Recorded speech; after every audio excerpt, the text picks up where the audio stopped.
I thought some interesting comments with Baker Mayfield. He's not letting this go with Hugh Jackson.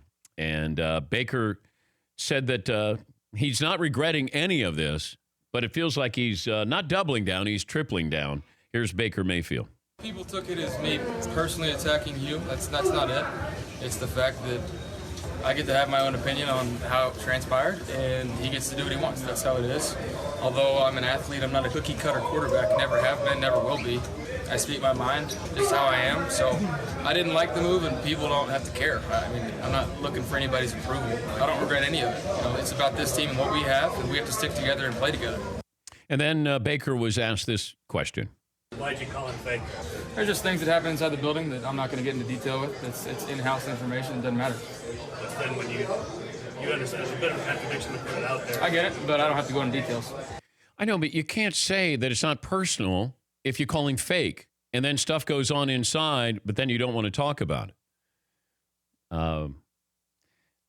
Look, Hugh Jackson should never have kept the job. He shouldn't have been in there.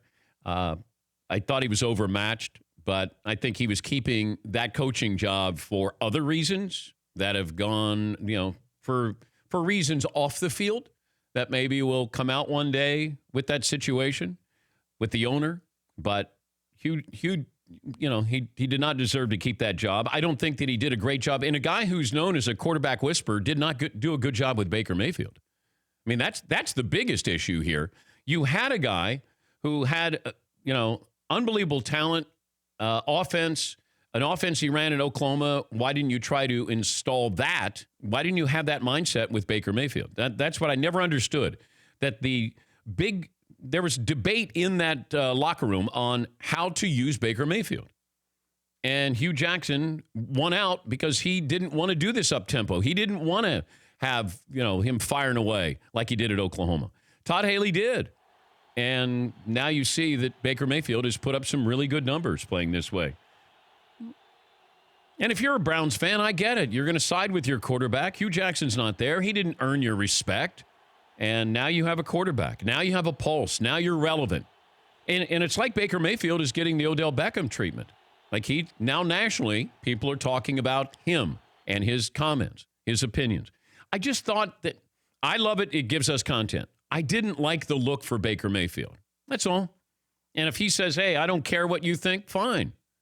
But you can have an opinion, and so can we. And that's what he has to understand. I'm glad you got an opinion. You'll share your opinion.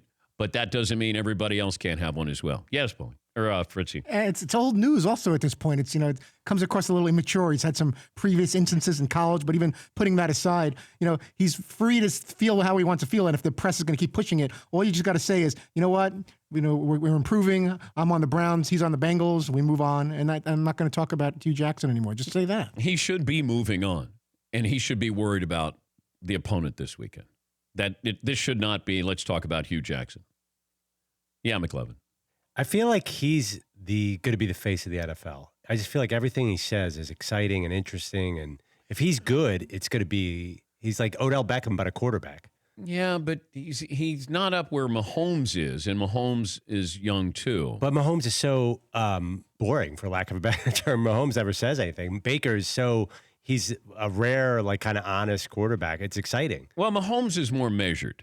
Right. I don't mean boring in a bad way. I mean, he's just yeah, Mahomes is seems like a really, really nice guy, but he's not exciting like that. But his dad might have given him a heads up on how to act with the media since he's a former Major League Baseball player. But look, I like that Baker is unplugged. He's unscripted. It's great. Looking at and knowing what these Cleveland Browns fans have gone through, they just want something, anything that you can say we got progress here. We're moving in the right direction. We're not the butt of a joke. We're not the laughing stock of the NFL. And they're not. Yes, I agree with what Andrew's saying, that there's something about Baker Mayfield. The guy's just a star. He's got that star quality to him where he's not going to be necessarily the best quarterback in the league. Sort of like Bryce Harper. He's not the best player in baseball, but he's a star. Yeah. He just has that quality. And Baker Mayfield has that in just buckets of it. Yes, Paul. And Baker also may think, this has worked for me pretty well. I went from walk-on to Heisman to number 1 draft pick to getting the Browns relevant. What I'm not doing anything wrong. You're doing things wrong. Like the old coach who sat there and played piano music during practice, he was wrong. My style has gotten the Browns to somewhat relevancy. And Baker also may think that this might be good for business. You look at Richard Sherman and all these other guys, Josh Norman. Being brash usually gets you paid and endorsed. Yeah, but you're picking on Hugh Jackson. Come on. I mean, really? Hugh Jackson? Yeah. I mean, if at least Jalen Ramsey called out good quarterbacks. You're picking on Hugh Jackson. You wish Baker could tell what the thing that's sticking, because he maybe have been told, you're the starter in the offseason, then they pulled the rug out from under him, whatever it may be. There's something there that's bigger than just a hug and a handshake. But you can't say that it's not personal, but you called him fake. Like, right? In a nice way, in a positive. Oh, he did. Yeah, it seemed like it was really positive. He was saying fake in a professional way. Not in a personal okay. way. It's just business. It's a business fake. All right. For more Dan Patrick Show, tune to Audience Channel 239 on DirecTV or download the Dan Patrick Show app.